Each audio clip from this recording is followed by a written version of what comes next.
This Hi everyone, this is all what you have been waiting for. It's Tony's perspective as dad of Amelia with cystic fibrosis and his take on things and how it made him feel. And I asked on Instagram for some questions, and so yeah, we're going to be answering them. Well, Tony's going to be answering them, and then we're going to have a little discussion and just kind of go into a few things of how it made us feel.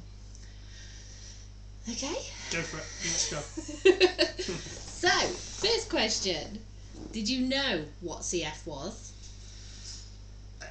Short answer would be yes, but I wouldn't have been able to tell you any kind of sort of diagnosis What it actually or was. what it actually was. Yeah. I only heard the horrible bits, just from As everybody does. just from like yourself with your cousin Hannah and how she passed away quite early on in her life. But then the other side of it So, with my cousin in yeah, Ireland, who's and then 50 odd. there's your cousin in Ireland that wasn't diagnosed till quite late on in his 30s. Was that right? Yeah. So, and he's always had CF and never known. So Crazy. it's Little fun fact. yeah. He actually found out he got CF by they was trying for a baby. He was doing And they tried IVF IVF and things like that, and they tested the sperm and the eggs, and it came back. They said, yes, you can have a baby, but you've got cystic fibrosis. And he was 32, I think. So yeah, and he never knew. He was always poorly apparently, and I don't really know much about him. Only what I've been told from my mum. So yeah, crazy. But yeah, so you didn't really know what it was? Sorry. No, that's fine. So yeah, generally I'd heard of it from Holly, from when we sort of first got together, kind of thing.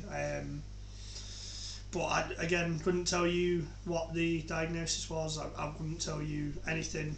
Like more the specifics. More the specific, yeah, of actually what it is and how it affects the body. And I mean, I still don't fully understand it now, but I'm kind of getting there with it. I'm a lot better than what I was a year or so ago. So, sort of very steep learning curve when you've never encountered anything like this before. It does turn your life upside down at times. It does. It still does now, doesn't it? Even, it does, yeah. Even 18 months down the line, it's challenging. It's hard. It's very hard. You still take yourself to those bad places, but then other days it's fantastic. Now she's up and walking around, and she manages to open the back door and she toddles off outside on her own. And that's another that's another different story, I guess. Yeah.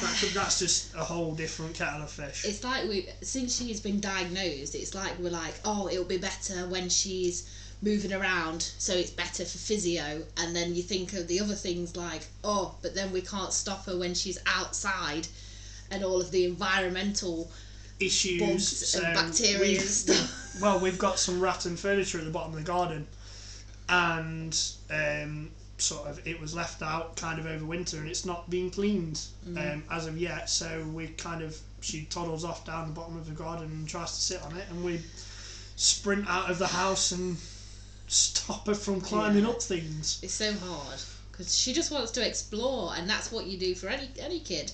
You know, obviously we've got Alfie together as well, so we've had that non-CF child, and you know it's a completely different ball game. Do you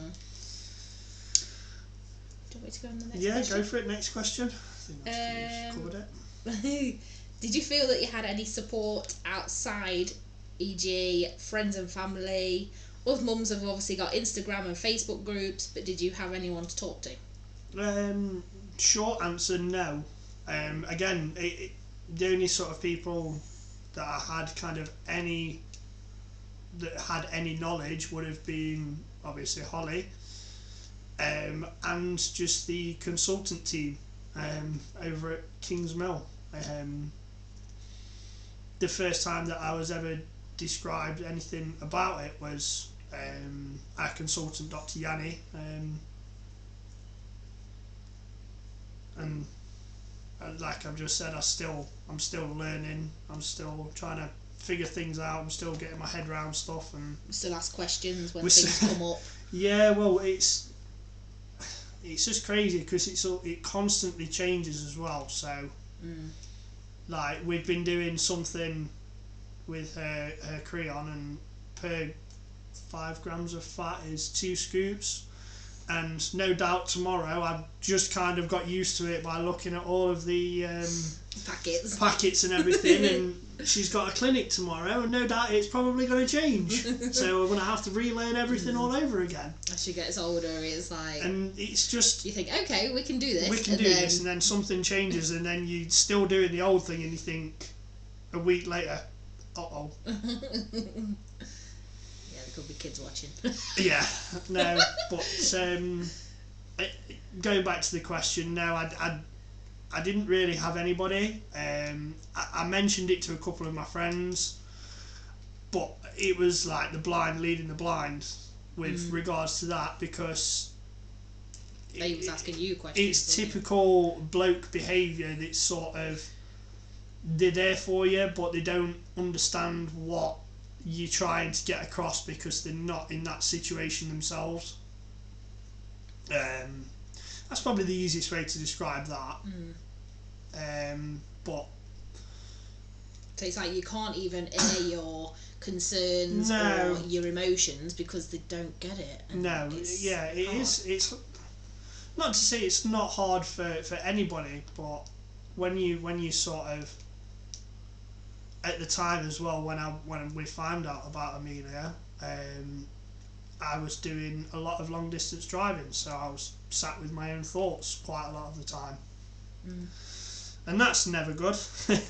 Especially when you've just found out your baby's got a lifelong illness and you've only heard the bad bits about it. Where I know I keep sort of going back to Hannah with her and her passing away at a young age. That's just forefront of the mind. But then again, there's also quite a few famous sort of celebrities and stuff in television that you don't realise have got CF, and they live a normal-ish, happy, fulfilling life. So I guess it swings and roundabouts. It's just the bad stories are always at the forefront, right there. Whenever you sort of say to somebody, "Oh, she's got this," they go, "Oh, yeah," and they know someone who's passed away from it, or they know the bad stories of it, and it's just even Google. Yeah. You Google. You know, our consultant told us not to Google it anything, because the first thing that comes up was life expectancy, and it's. I mean, it has changed now because of Kaftrio, but you know, that's another. That's another. Yeah, that's another video. That's another video. So. Do you think a group purely for dads with CF children would help? I think probably yes. Depends how savvy you are with social media, because you don't really do it, do you? No, it's not. I know how to like sort of search for groups and whatnot, and like join the local marketplace groups and things like that on Facebook. But like Holly's just mentioned, there's probably other dads that might be a bit older. I mean, I'm 34 this year. Coming up in a couple of weeks, and I'm not really a big social media fan. I can use it, but it's like, what happens if there's somebody that's a little bit older than me that just knows how to WhatsApp and we've got WhatsApp groups as well. Yeah, do you know what I mean? Just like the WhatsApp or whatever, and that's all they use. And I'm not gonna lie, I never thought about looking for a Facebook group or anything like that, except I don't know. Never thought about it. The thought never really crossed my mind. But I suppose again that's a man thing. We like to bottle up and shake it about and then explode with just emotion, and probably explode at the wrong time. And yeah, again, another video that could be. Oh God. Do you feel CF has affected your relationship? If so, how have you overcome this together? So another video. Yeah, again, that could be a whole different 45-minute, hour-long video, I guess. I mean, it affected us quite a lot in the start. To be fair, I think just having a baby in a pandemic is bad enough. Yeah. Because he was unable to come to the scans or anything. I missed out on everything. There was one private scan right at the beginning when I found out I was pregnant, because I had a miscarriage in 2019. We went for a reassurance scan, didn't we? Yeah, we did, yeah. And he was able to come to that as well. But that was just because it was a private one, which obviously we paid for that ourselves. Yeah. And that, how long was that? 6 weeks? You was 6-7 weeks. I think it was actually, you was a bit, I think it was like 5 weeks and 4 days or 5 days, something like that. You was very close to 6 weeks, weren't you? Yeah. We had to go back. And we had to go back the week later. Or they found a heartbeat, but it was like very, very faint and weak. But obviously that's due to the age of the embryo and the scan technique, weren't it? So we went back the following later, week. something like that. Yeah. And that's the only scan he was able to come to. So I think even just having a baby in the pandemic, that was affecting enough, because I was seeing obviously the scans and all the excitement, and I was kind of like to you, why aren't you getting excited? Why aren't you? And he's like, well, I'm not able to have that connection, so how can I? So even just from the beginning. Yeah, I think that was more hard for myself, because I was involved from the get-go with Alfie, weren't I? Yeah. I mean, like, once we found out and all that sort of stuff, I was there for your first one. I was there. We ended up going in daily towards the end of when Alfie was born. He was a little bugger, to say the least. Yeah. But that's another video. Yeah, so I think, you know, it was hard from the get-go because of COVID, and then finding out literally when I'm nearly 400 odd miles away from home, because I was travelling to Scotland at the time, and it wasn't just like to sort of Glasgow or something where it was 4.5 hours. I was travelling to Inverness, which is nearly 10 hours away. And I was like 3/4 of the way there when I got told, when you rang me, didn't you? So we was apart for the apart for that as well, and that was horrible. It's just sort of like, I was alone, but I was at home, where I think there was a difference for you, because you was away from home and alone, and thinking, oh my God, you know. Yeah, it was. What's going on? it was really, really bad, and it was horrible.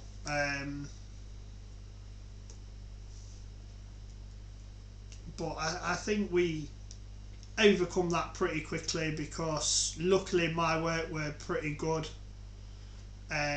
with me when I sort of rang my boss that particular day when I found out that she'd got cystic fibrosis, and they asked us to both go back in on the Monday. My work were fantastic. They basically just says take sort of what time you need, and sort of left it at that, didn't they, really? Any appointments or whatever, it was like, as long as you give me a letter just to say, just so I can show like the director that he's got an appointment for a next of kin. So for Amelia, they paid me, They was really good, weren't they? My Yeah, employer at they the was time. brilliant. Yeah, really good. But yeah. So yeah, it affected us a lot, but we've had our ups and downs.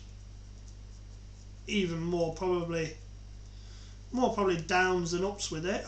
But we're still going, aren't we? And we're still... Yeah, I think we clashed as well a little bit, didn't we? Yeah. But, because I knew about CF and I've seen CF, it was frustrating because I thought, I wish I didn't know about it. You know what I mean? Yeah. Whereas you thought, I wish I do know about it. Yeah. And it's just like we just clashed a little bit on certain things, not everything. It was stupid stuff, though, really, weren't it? When in hindsight, but... Holly's hit the nail on the head with that, to be honest with you.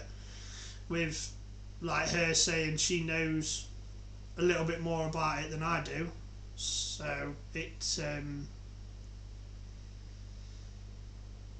think just more information about it when the sort of diagnosis is would probably be a lot better. But again, I suppose it depends on where you're getting your diagnosis from and whether it's an actual proper CF hospital or something like that, because I don't know. Anything else you want to say? No, I don't think so. Like I say, I think it's just more myself personally, I like to have information, stuff that I can sort of have in front of me and look at, as that's how I sort of take information in, and sort of doing the actual activities with Amelia, getting the trampoline out, bobbing her up and down, chucking her around, and helping her with her physio and things like that. Literally your whole life changes, doesn't it? It does. You think you can just go round to your friend's house, literally. Oh, fancy going out tonight? Yeah, okay. But actually, you can't do that. I mean, it's like you recently it was a week ago, weren't it? We was both invited to go out for your friend's birthday, just going out for a couple of drinks locally. In the day. In the day, nothing special, anything too over the top. I mean, you was back for about 8:30, weren't you? But I ended up not going because I knew that one of us wouldn't be drinking anyway, because we'd have had to go and pick Amelia up from whoever was babysitting. 2, we'd have had to then sort of physio out, do a nebulizer, do everything, and do all the usual like daily routine. And because she's such a strong-willed child, sitting still to do her nebulizer, other like grandparents, they wouldn't do it, would they? No. Sorry guys, but they wouldn't. No, it's you not, have to literally restrain her down and put the mask over her face. It's not even to say that they won't do it because they can't be bothered. I think physically, because she is she's a very strong 18-month-old. Physically and mentally, literally, you could. Christ, she could fall out the back door, bounce and roll 5 meters, and she'll still get up and laugh about it. She's a nut job. She is. She's crazy, but I suppose that's because she's a second born and she's just bloody fearless. Yeah, she is. She is so fearless. But yeah, so that kind of side of things, sort of trying to get time for ourselves, is so difficult. Especially now the nebulizers involved. That's only been recently started in January, March. When she come out of hospital, it's the end of Feb. Yeah, sorry. Yeah. So yeah, it was the end of January, weren't it, when we was told we had to go in for the IVs, and then it was like a week later, and then it was like towards the end of Feb, weren't it? Yeah. So what? It's challenging. It's hard. It's because we're trying to be a couple as well as a mum and dad. So it is really difficult. To a child that's got a lifelong illness. Mm. And then having a 5-year-old that wants to be involved and help you and wants to have his own personal time. Mm. And it's very, very difficult because one person's sat doing nebulizer and stuff and the other person's in the kitchen cleaning up after doing dinner or whatever. Mm-hmm. And it's just like you think you've got enough time to do something, then you look at your phone or you look at the clock and it's gone. 7:30, 8 o'clock, and it's just crazy. And you think, bloody hell, where is those 5-6 hours gone from picking Alfie up from school? Yeah, literally. And then it's bedtime, and then it's and I think as well, restart. Like distributing your time equally between the two kids, because Alfie's, like I say, he's nearly 5. He still doesn't understand. He knows that she needs to do physio because he'll say, "Oh, physio," and then he gets and he always says, "Oh, it's Moo Moo poorly," because we call her Moo Moo. Is Moo Moo poorly? And we'll say, "Yeah, mate. Yeah, she's got to have this." And like obviously, he was freaked out when the nebulizer yeah, literally, it's hard because it's like we're trying to get Amelia used to it, but then we've also got to get Alfie in the same sort of mindset to know that she's got to have these like courses of nebulizer, the antibiotics, the stuff that generally you'd think, bloody hell, why is a 1-year-old having antibiotics? But it's like we've got to get him into the mindset of, oh, these things will have to be done at home, but she is still a normal child. It's hard. It's hard trying to distribute equally. That's what I'm trying to say. It's hard to distribute time between me and you, between us and the kids, between us and Amelia.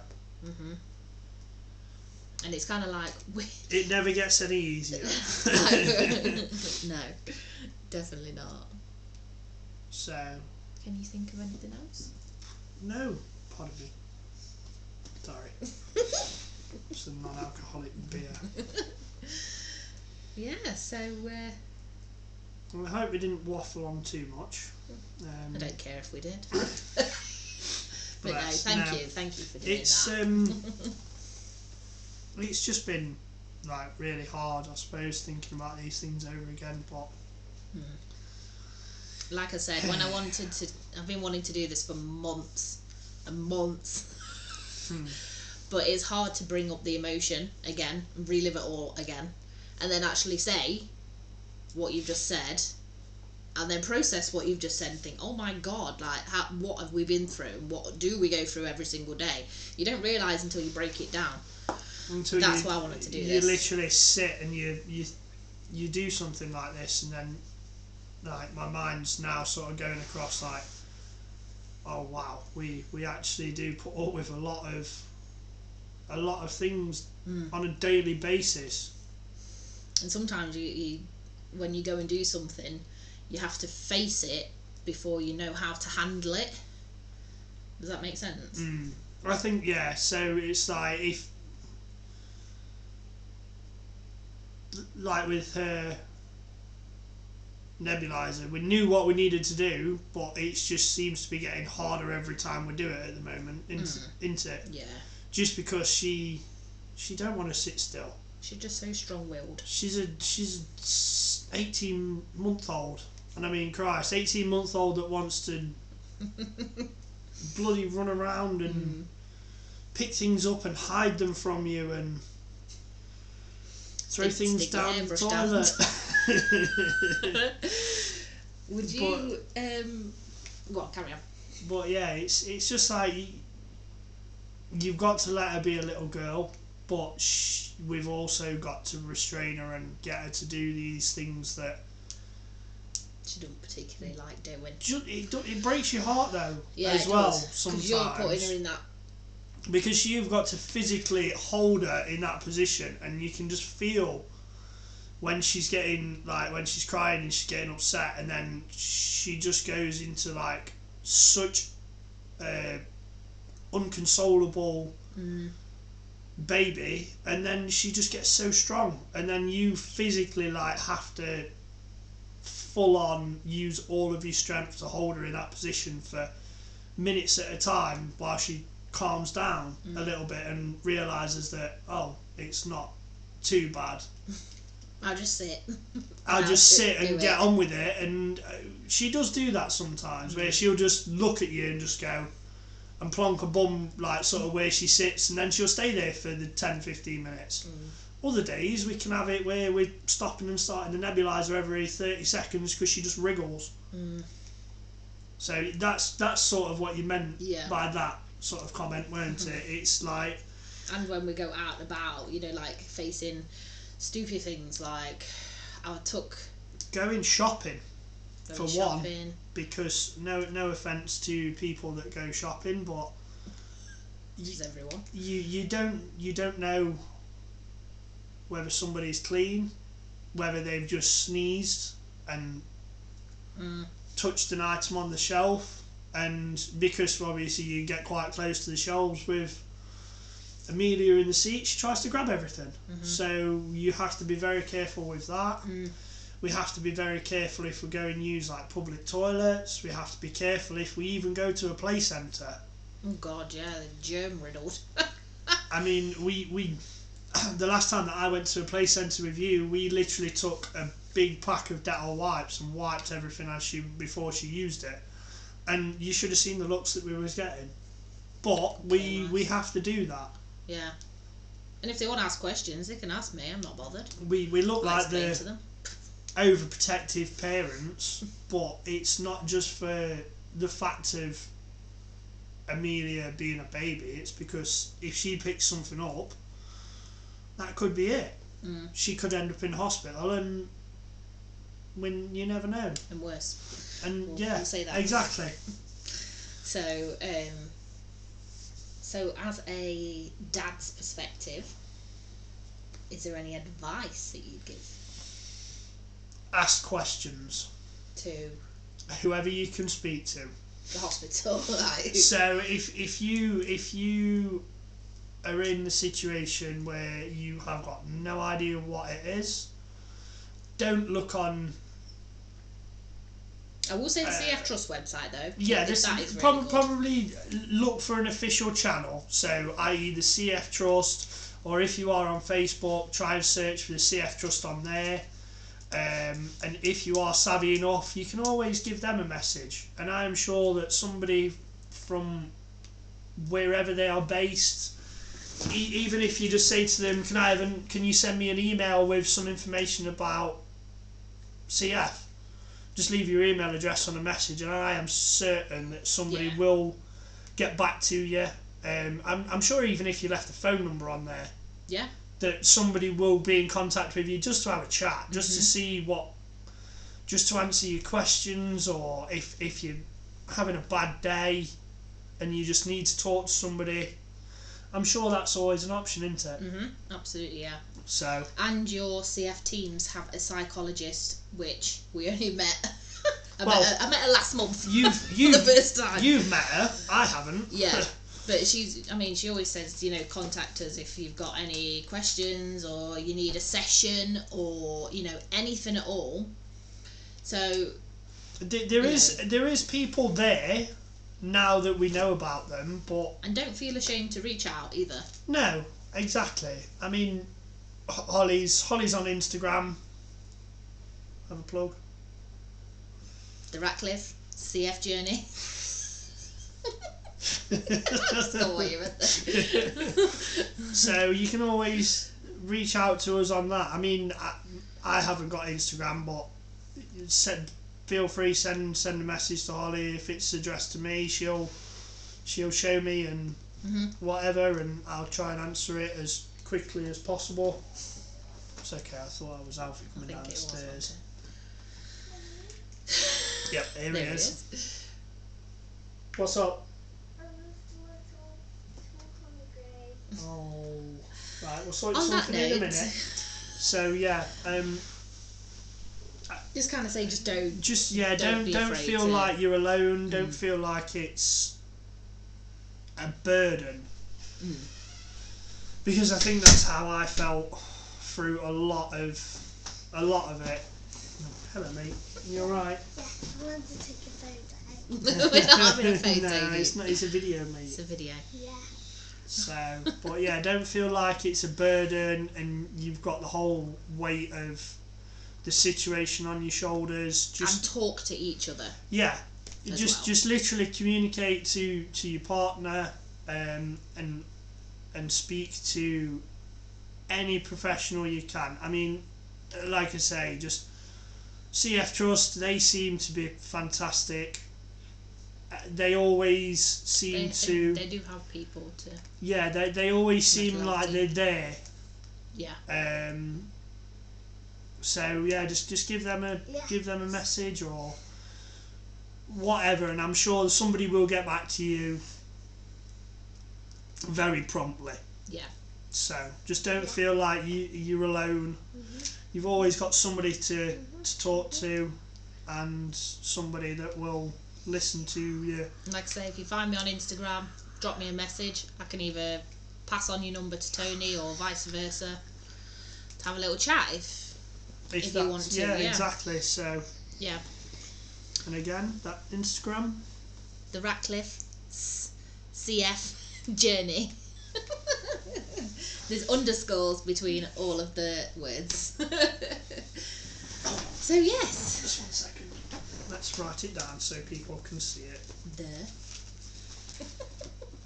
Although I'm officially not a Ratcliffe yet, but you know, we're halfway there. Is it Are you Ratcliffe? Yeah. You are, aren't you? Yeah.